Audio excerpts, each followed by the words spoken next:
The Empire's on the run. Wonder why you can't have a Alex baby? Jones and the GCN Radio Network. Take your shots. When I first got online and I seen the price of the X2 and the DNA Force, I was a little hesitant, but I pulled the trigger on it. It has changed my life. I've been taking it for about 24 days now, counting the weight, staying in shape. InfoWarsLife.com. You've heard the callers to the show. Several months back, I started taking your Nathan Iodine and your Super Meal. Prior to this, I was barely walking. Now I'm able to function as a human again. Whether it's Survival Shield, Nascent Iodine, or DNA Force, Super Male Vitality, Super Female Vitality, Lung Cleanse, Fluoride Shield, Oxy Powder. I believe that all of these products will blow you away like they've done the thousands of other customers that have visited InfoWarsLife.com. That's too.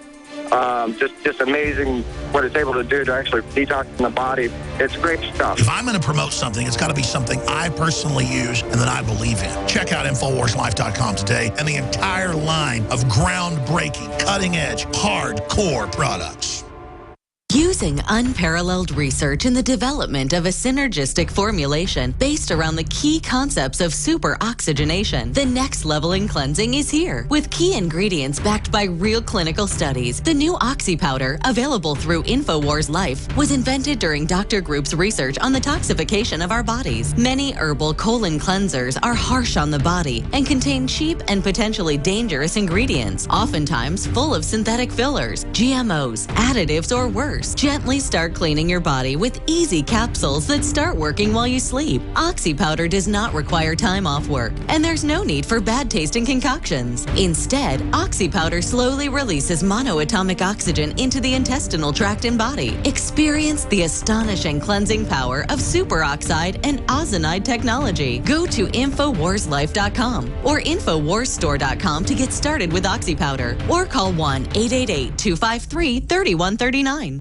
Another major health threat, this one in Toledo, Ohio, where everybody in the entire city has been told not to drink the water. Ohio's governor declaring a state of emergency. Did you know that the average person uses about 80 to 100 gallons of water at home every single day? If there's a water emergency, will you be prepared? Panicked residents forming long lines throughout the day. We're here at a supermarket in Toledo. You can see the shelves empty where water once was. To stay safe and healthy during a crisis, you must have access to safe, clean water. Water which will not be available at your local grocery store. There's a mad dash on right now to stock up on supplies. The ProPure Pro 1 G2.0 water filtration system is a must-have for every modern, independently minded household. Protect your family's safety during an emergency. Go to InfoWarsStore.com today to purchase your ProPure Pro 1 G2.0 water filtration system, or call 1-888-253-3139.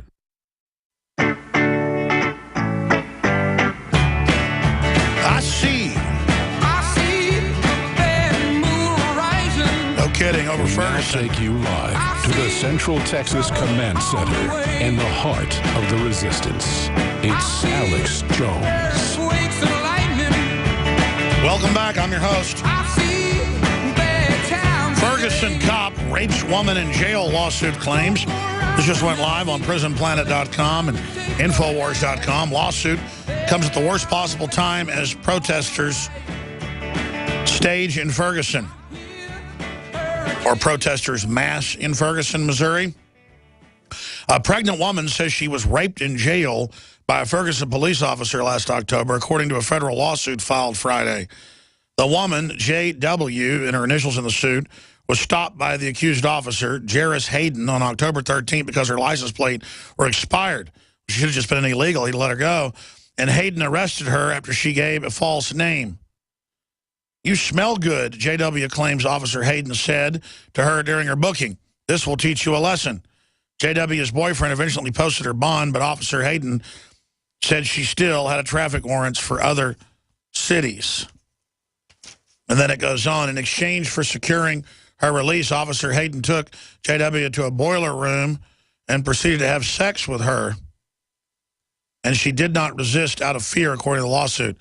The suit also claims that Officer Hayden led her to a side room and told her to stay close to the building when leaving, to presumably stay out of the sight of security cameras.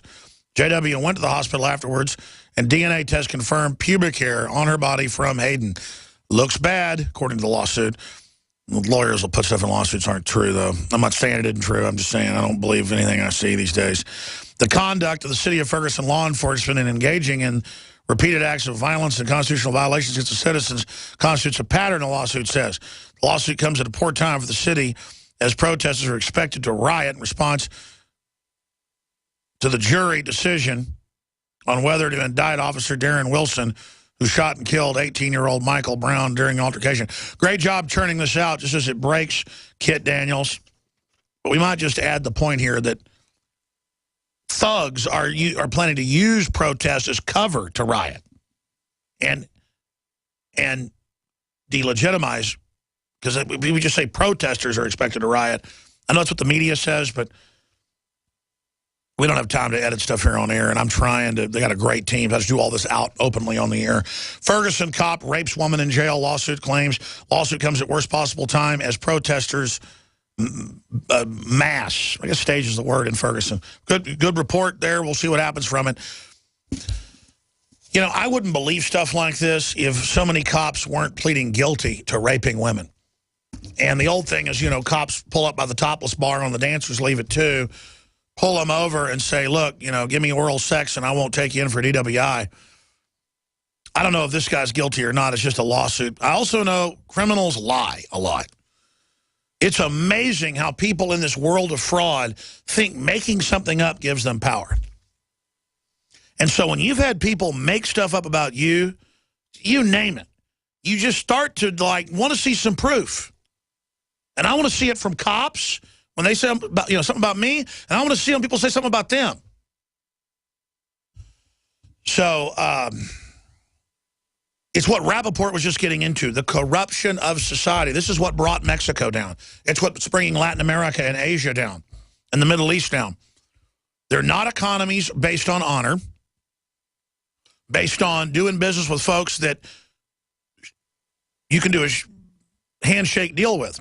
People think, I think half the public, if you're nice to them, don't be mean to them, treat them good with respect, that you're there to be fed on, you're there to be pushed around, you're there to be used, and you know that they get an advantage by screwing somebody.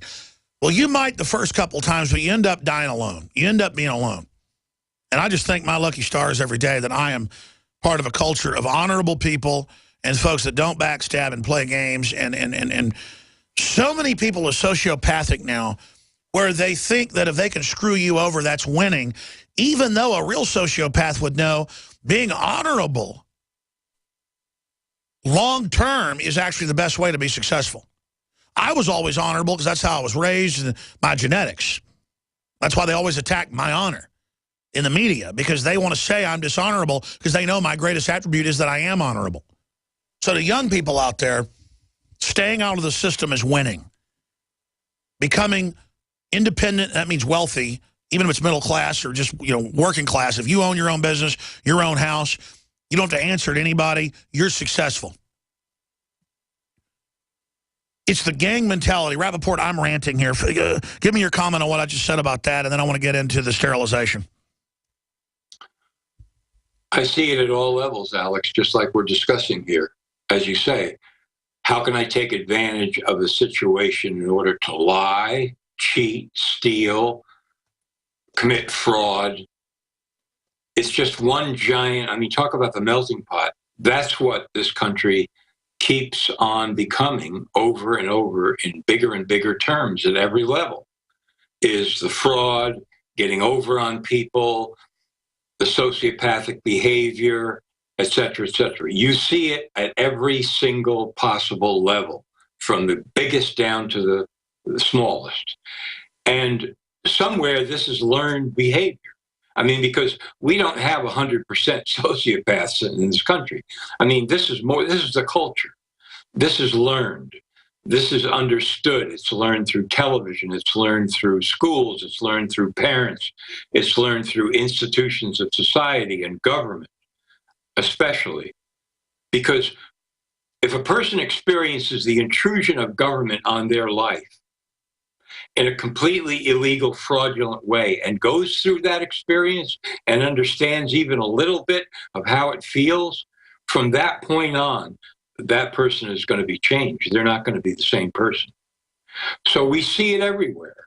And, the only solution to it is, as you say, to work in an honorable way.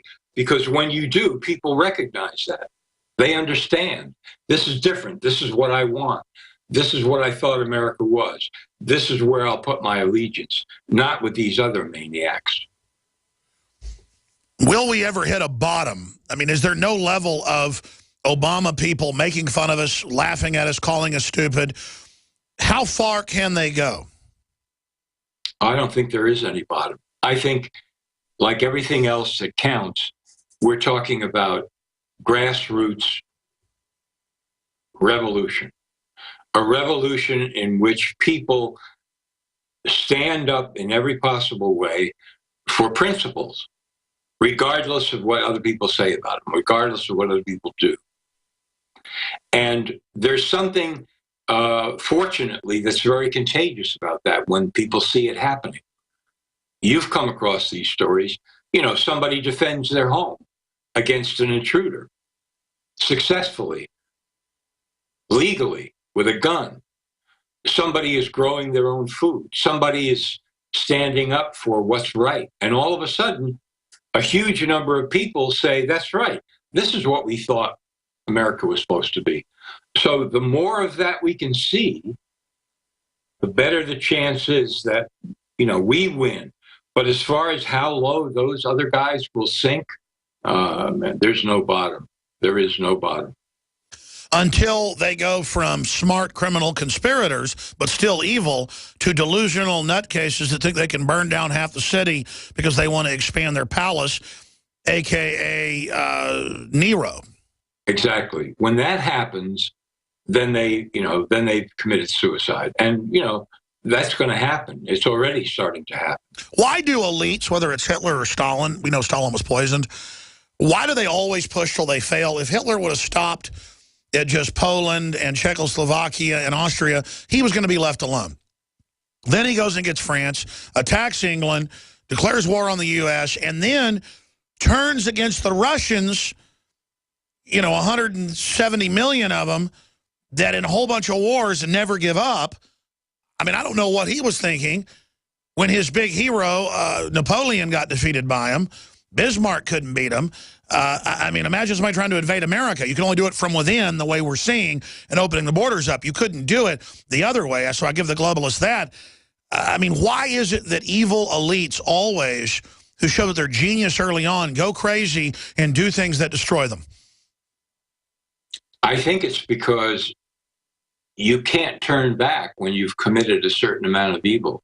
Because in order to turn back or stop what you're doing, you have to admit that there's another way, that there's another viewpoint, that there's a thing called right and a thing called wrong.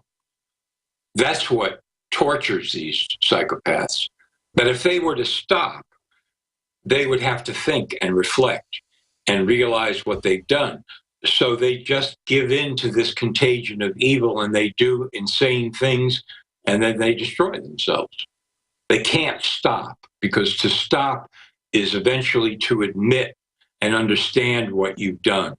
That's why they just don't ever stop until somebody stops them. Well, that's right. And 21 million Germans died in World War II. That's more than a third of their population. There were about 75 million when the war started. They were less than 55 million when it was over. Conversely, 22 million Russians died in that war. Folks, you need to understand that when politicians go crazy, this is where it leads. And I'm seeing the exact type of crazy-eyed nuttiness out of our elites. And I've studied our previous elites, Eisenhower, people before him. They had their own issues, but they were not as delusional. They had been in frontline combat in World War I. They had been in real-world events. They'd been on the boxing club. They'd been sharecroppers. They'd been... Now the elites are so insulated and so weak, when I look at Gruber and people, that it really gives me a sick feeling to realize that our leadership is a bunch of soft trash. Remember that famous statement of Madeleine Albright's between the two wars in Iraq, when she was asked, Well, you know, the sanctions against Iraq have killed 500,000 children.